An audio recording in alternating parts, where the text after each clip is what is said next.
नमस्कार, आप देख रहे हैं द क्रेडिबल न्यूज। मैं हूं शालिनी। देखिए, एक तरफ संसद के बजट सत्र का दूसरा हिस्सा आज से शुरू हो गया है और पहले ही दिन जोरदार हंगामा देखने को मिला। और सबसे बड़ी बात यह है कि विपक्ष ने लोकसभा अध्यक्ष ओम बिरला के खिलाफ अविश्वास प्रस्ताव पेश कर दिया है।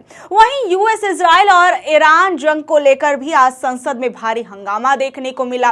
संसद से जुड़ी आज की खबर मैं आपको बताऊं उससे पहले आप इस वीडियो को देखिए। आप इस वीडियो में एक शख्स को देखिए, जनाब के स्टाइल को देखिए। एक हाथ पॉकेट में, चेहरे पर ऐसी वीआईपी वाली चमक और मुस्कान जैसे अभी अभी कोई ऑस्कर जीत कर आ रहे हों।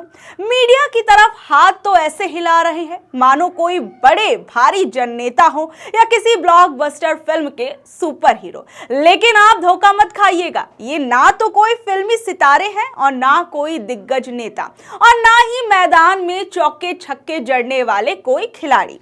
ये है हमारे देश के मुख्य चुनाव आयुक्त ज्ञानेश कुमार जी। इन दिनों बंगाल में इनकी एंट्री किसी पॉलिटिकल रॉकस्टार से कम नहीं लग रही। जिस अंदाज में ये कैमरे के सामने से गुजर रहे हैं उसे देखकर तो यही लग रहा है कि चुनाव कराना तो बात की बात है, पहले ही अपना स्वैग दिखा लें। लेकिन पश्चिम बंगाल के दौरे पर पहुंचे ज्ञानेश कुमार को कोलकाता पहुंचते ही विरोध का सामना करना पड़ गया। संडे की शाम जब वो नेताजी सुभाष चंद्र बोस इंटरनेशनल एयरपोर्ट से बाहर निकले तो कुछ प्रदर्शनकारियों ने उन्हें काले झंडे दिखाए और ज्ञानेश कुमार वापस जाओ के नारे तक लगाए। उनके स्वागत के लिए राज्य के मुख्य निर्वाचन अधिकारी मनोज कुमार अग्रवाल भी वहां पर पहुंचे हुए थे।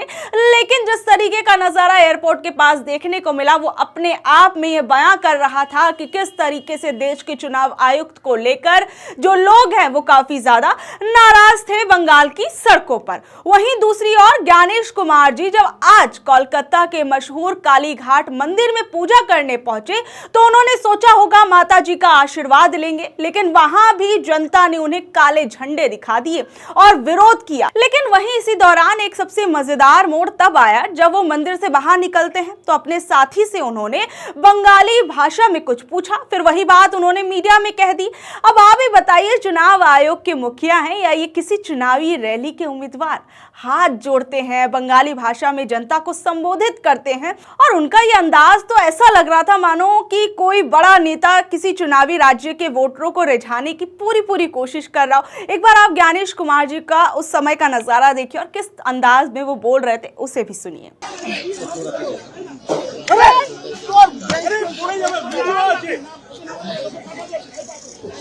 कल से जो चल रहा है क्या कहेंगे, क्या बोलेंगे?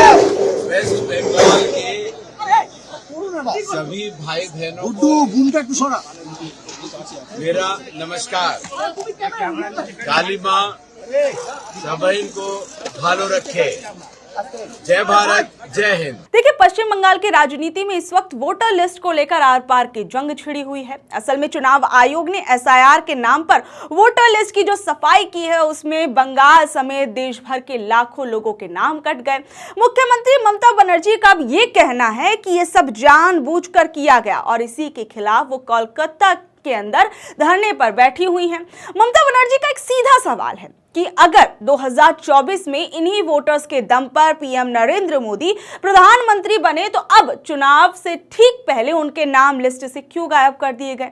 उन्होंने तो यहां तक कह दिया कि पीएम मोदी को नैतिकता के नाते इस्तीफा दे देना चाहिए और मुख्य चुनाव आयुक्त ज्ञानेश कुमार को खुद उनसे ये मांग करनी चाहिए, क्योंकि कहीं ना कहीं जिन लोगों के नाम जो हैं वो विधानसभा चुनावों से पहले काटे गए तो कहीं ना कहीं उन लोगों ने लोकसभा चुनावों के अंदर वोट दिए थे।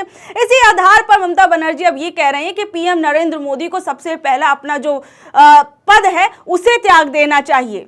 वहीं दूसरी ओर विवाद सिर्फ वोटर लिस्ट तक ही लिमिटेड नहीं है। ममता बनर्जी ने बंगाल के पूर्व राज्यपाल के पद छोड़ने पर भी सवाल उठाए। उनका कहना है कि सीवी आनंद बोस ने कार्यकाल के 3 साल बाकी रहते अचानक 5 मार्च को इस्तीफा क्यों दे दिया। और यही नहीं, ममता बनर्जी ने जगदीप धनखड़ के इस्तीफे को लेकर भी सवाल उठाए। ममता बनर्जी ने साफ कहा कि इन दोनों के इस्तीफे के पीछे, पर्दे के पीछे वाली कहानी की जांच होनी चाहिए कि आखिर ऐसा क्या हुआ कि अचानक इन लोगों ने अपना कार्यकाल खत्म होने से पहले जो है वो इस्तीफा दे दिया और ममता बनर्जी ने कहा कि जनता के सामने सच जो है वो सामने आना चाहिए। देखिए, एक तरफ चुनाव आयोग की सर्वदलीय बैठक होने वाली है और दूसरी तरफ ममता बनर्जी एक के बाद एक तीखे हमले जो है वो बंगाल चुनाव से पहले मोदी सरकार और चुनाव आयोग पर कर रही हैं। बंगाल के सियासी अखाड़े में इस वक्त ममता दीदी और राष्ट्रपति द्रौपदी मुर्मू के बीच भी जुबानी जंग छिड़ गई है। दिल्ली से कोलकाता तक हड़कंप मचा हुआ है। दरअसल उन लोगों के बीच भी बवाल शुरू हो गया। उनके बीच 7 मार्च को ये पूरा बवाल शुरू होता है। 7 मार्च को सिलीगुड़ी के एक आदिवासी सम्मेलन के अंदर ये बवाल शुरू हुआ, जहां राष्ट्रपति ने खुले मंच से कहा कि मुझे नहीं पता कि ममता बनर्जी यानी दीदी मुझसे नाराज क्यों है, और शिकायत की ना तो मुख्यमंत्री आई उन्हें रिसीव करने के लिए, ना ही कोई बड़ा मंत्री उनके स्वागत में दिखा जब वो बंगाल पहुंची। राष्ट्रपति जी ने यह भी कहा कि कार्यक्रम के लिए इतनी छोटी जगह चुनी गई कि उनके संथाल भाई बहन वहां पहुंच ही नहीं पाए। लेकिन ममता दीदी भी कहां चुप बैठने वाली थी, उन्होंने सीधा आर पार का मोर्चा खोल दिया। उन्होंने 2 टुक कह दिया कि राष्ट्रपति को बीजेपी अपना एजेंडा चलाने के लिए बंगाल भेज रही है। ममता ने तीखा तंज कसते हुए कहा कि अगर आप साल में एक बार आए तो स्वागत करना बनता है, लेकिन चुनाव के टाइम आप यहां पर बार बार आएंगी तो हम क्या पतंग उड़ाने वाले की तरह आपके पीछे पीछे धागा लेकर घूमते रहेंगे। उन्होंने कहा कि यह एक प्राइवेट प्रोग्राम था और वो कोई पतंग नहीं है जिसे बीजेपी जब चाहे उड़ा दे। और अब आलम यह है कि पीएम मोदी इसे आदिवासी समाज का अपमान बता रहे हैं और ममता इसे बीजेपी की गंदी राजनीति। कुल मिलाकर बंगाल चुनाव से पहले जो है बहुत सारी चीजें अब इस वक्त देखने को मिल रही हैं। वहीं मैं आपको बता दूं कि जब ये सब कुछ हो रहा है तो इस बीच ये भी खबर सामने आती है कि राष्ट्रपति द्रौपदी मुर्मू के पश्चिम बंगाल दौरे में प्रोटोकॉल फॉलो नहीं करने को लेकर केंद्र ने राज्य के मुख्य सचिव से रिपोर्ट मांगी है। वहीं जहां ये पूरा बवाल, पूरा बखेड़ा बंगाल के चुनावों से पहले देखने को मिल रहा है, ज्ञानेश कुमार जी जो हैं वो पश्चिम बंगाल पहुंच चुके हैं, वहां पर एक फिल्मी स्टाइल में अपनी एंट्री मार रहे हैं, बयान दे रहे हैं, ये तमाम चीजें नजर आ रही हैं। वहीं दूसरी ओर ममता बनर्जी जो हैं वो प्रदर्शन कर रही हैं और राष्ट्रपति द्रौपदी मुर्मू और ममता बनर्जी के बीच भी काफी विवाद देखने को मिल रहा है। वहीं मैं आपको बता दूं कि संसद के बजट सत्र के अंदर आज काफी हंगामा देखने को मिला। संसद के बजट सत्र का आज दूसरा हिस्सा शुरू हो चुका है। पहले ही दिन काफी हंगामा देखने को मिला और सबसे बड़ी बात यह रही कि विपक्ष ने लोकसभा अध्यक्ष ओम बिरला के खिलाफ अविश्वास प्रस्ताव पेश कर दिया है। कांग्रेस के सांसदों ने आरोप लगाया कि स्पीकर साहब का रवैया एक तरफा रहा। वो ना तो राहुल गांधी जैसे विपक्षी नेताओं को बोलने का पूरा मौका देते हैं और ना ही उनकी बात सुनते हैं। वहीं विपक्ष के 8 सांसदों को पूरे सत्र के लिए निलंबित कर दिया गया, जिससे गुस्सा और भड़क गया। खास बात यह भी है कि पहले ममता बनर्जी की पार्टी इस पर चुप थी, लेकिन अब उन्होंने भी साफ कर दिया है कि वो स्पीकर को हटाने के इस प्रस्ताव में विपक्ष के साथ खड़ी है। वहीं आज संसद के अंदर हंगामे की जो दूसरी सबसे बड़ी वजह थी वो ये थी ईरान, अमेरिका और इजराइल की जंग। विपक्ष मांग कर रहा था कि इस युद्ध और इसके असर पर संसद में विस्तार से चर्चा हो।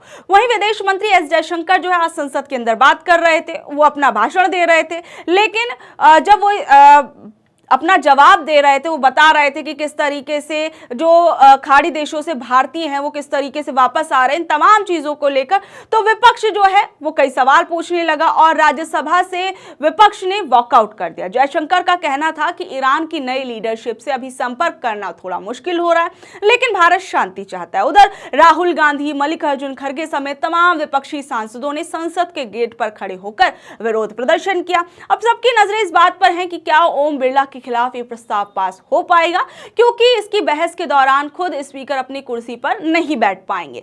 तो बहरहाल आप लोग इस बारे में अब क्या कुछ कहेंगे नीचे दे कमेंट बॉक्स में जरूर बताइएगा और ऐसे ही अपडेट से जुड़े रहने के लिए देखते रहिए द क्रेडिबल न्यूज। मैं हूं शालिनी, धन्यवाद।